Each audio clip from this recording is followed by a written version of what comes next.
Doctor Tasnim জারা বর্তমান সময়ে বাংলাদেশের অন্যতম আলোচিত রাজনৈতিক ব্যক্তিত্ব। তিনি ঢাকা মেডিকেল কলেজ থেকে এমবিবিএস ডিগ্রি সম্পন্ন করেন। এরপর পাড়ি জমান বিলেতে, সেখানে অক্সফোর্ড বিশ্ববিদ্যালয় থেকে মাস্টার্স সম্পন্ন করেন। এরপর ক্যামব্রিজ বিশ্ববিদ্যালয়ে ক্লিনিক্যাল সুপারভাইজার পদে কর্মজীবন শুরু করেন। ডাক্তার তাসনিম জারা জাতিসংঘের যুব নীতি বিষয়ক পরামর্শক হিসেবেও কাজ করেছেন। গবেষক হিসেবেও রয়েছে ডাক্তার তাসনিম জারার ব্যাপক সুখ্যাতি।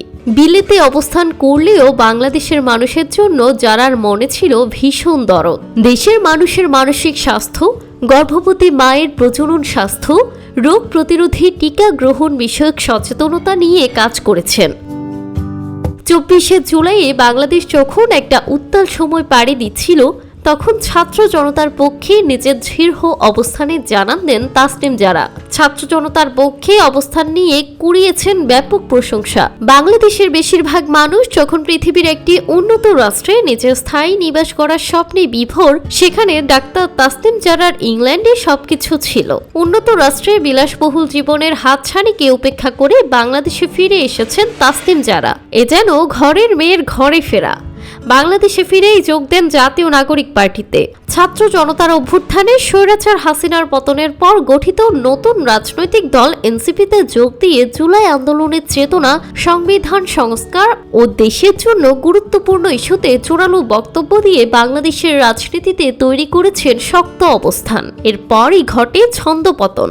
জামায়াতের সঙ্গে এনসিপির জোটকে জুলাইয়ের চেতনার পরিপন্থী আখ্যা দিয়ে দল ছেড়েছেন। ঘোষণা দিয়েছেন স্বতন্ত্র নির্বাচন করার। আসন্ন ত্রয়োদশ জাতীয় সংসদ নির্বাচনে ঢাকা 9 আসনের নির্বাচনী ব্যয়ের জন্য মাত্র 29 ঘন্টায় সংগ্রহ করেছেন প্রায় $1.5 কোটি টাকা।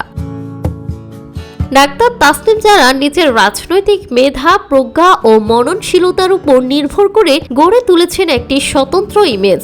তিনি এখন কোনো সাধারণ রাজনৈতিক ব্যক্তিত্ব নন। তিনি আজ একটি প্রতিষ্ঠানে পরিণত হয়েছে। স্বতন্ত্রভাবে নির্বাচনে অংশ নেওয়ার জন্য মাত্র কয়েক ঘন্টার মধ্যে সংগ্রহ করেছেন 4000-এরও অধিক সমর্থকের স্বাক্ষর। রাজনীতির পিচ্ছিল পথে খুব অল্প সময়ের মধ্যে তাসনিম জারা যে সফলতা দেখিয়েছেন তা নিঃসন্দেহে অভূতপূর্ব। ভোটে জটিল সমীকরণে তিনি কতটা সুবিধা করবেন, বিজয়ের চূড়ান্ত হাসি কি তিনি হাসতে পারবেন? এসব প্রশ্নের জবাব না হয় সময় দিয়ে দেবে। জান্নাতুল তাহসিন, ডেস্ক রিপোর্ট, সকালবেলা।